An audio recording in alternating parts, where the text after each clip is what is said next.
كنت أدرس أورتمان معلمة يعني كي سنة الحرب جيت لهون قطر بركت يعني بعدين بنتي صغيرة بعدين قلت بس تكبر بدي أرجع كمان أتوظف وأتعلم تركي يعني تركي يعني حتى بعدين أرجع كمان إني أورتمان أصير. It's distressing to meet families who've been there for 3.5 years and with not much prospect we can see right now of any early return to Syria.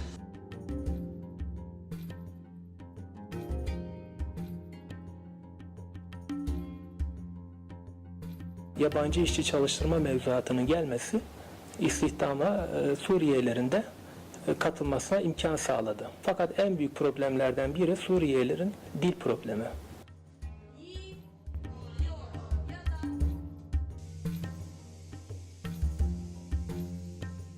I am impressed by the standard of what the Turkish government has put in place. This is a big burden. We're talking some 2 million people who have come into Turkey and have been here a while and will be here quite a while.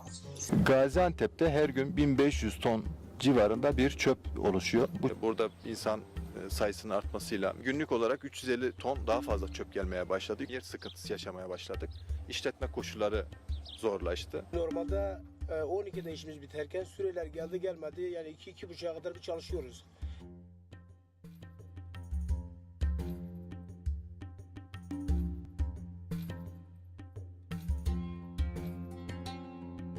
This crisis isn't going away anytime soon.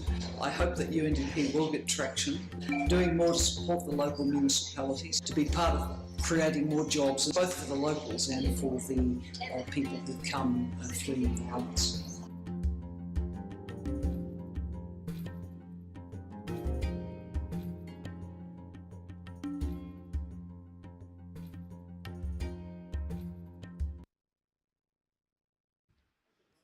Terk etmek zorunda kalsanız rotanızı nereye doğru çevirirsiniz? If you have to leave your home, which route would you take? Let me rephrase the question. The researchers show us that changing jobs, changing house, it is as stressful as losing a beloved one for some. If that's the situation, forced replacement, forced changing your home country, what kind of a feeling would it give you? Selin Unal is going to be explaining it to us. Originally, we were expecting Nils van der Linden as well, but she's quite sick. That's why she couldn't make it.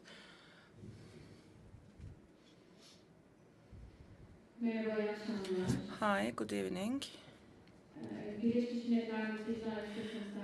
United Nations High Commission for Refugees. Today, we are talking about the effect of the technology and the new media to the social good activities, and we are looking for answers to the biggest social problems of the world, and we are also looking for the answer what kind of a world we would like to live in 2013.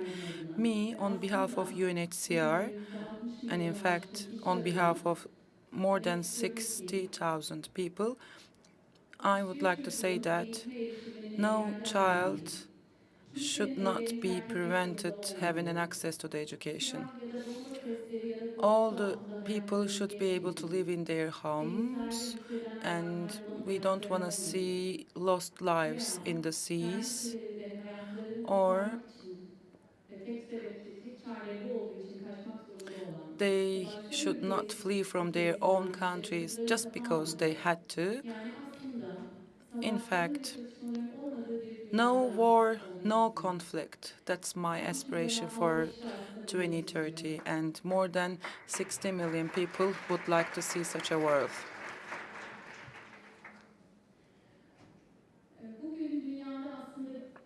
Today, in the world, we see an unprecedented human movement. 60 million is a big number, most of which had to leave their houses because of war and conflicts.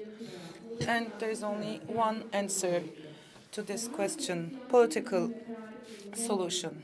And we don't, in case of political solution is missing, as UNHCR, we are trying to find humanitarian support. But to be honest, we are not enough to deal with this problem alone. When we look at the lives of 60 million people, the number is increasing, on a 10,000 on a daily basis. And the lifespan of an average refugee life is around 20 years.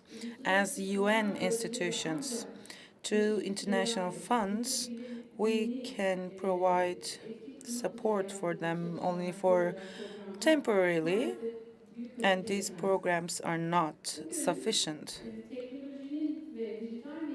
Today, while talking about the benefit of technology and digital media, those who are the responsible ones of the refugee crisis is not only the countries, but also we do have our responsibilities, and we can make their lives easier. When we look at the education zone, when we look at the population, refugee population, half of 60 million is composed of children, and they would like to see their future. When we look at their access to the education, in the global data, 90% of the children have an access to the education at the primary education. It is 30% in the refugees. For the secondary education level, it is 70% for the whole world and 22% for the refugee children and 1% for the higher education among the refugee children. We're talking about a very difficult life. They do have language barrier, they do have financial problems, they do have adaptation problems. But all of them, if we connect it to the technology, thanks to online courses, with the diploma courses, if we are to talk about the education field, as I'm giving the example from this field, we can support them.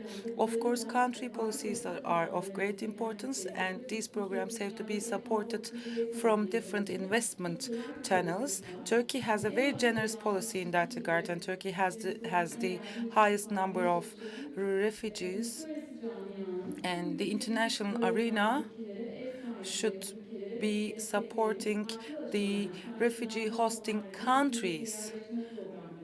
Not only the financial programs, but also locating them to the third country, family reunion programs, or, they can provide them access to the education while they're at home.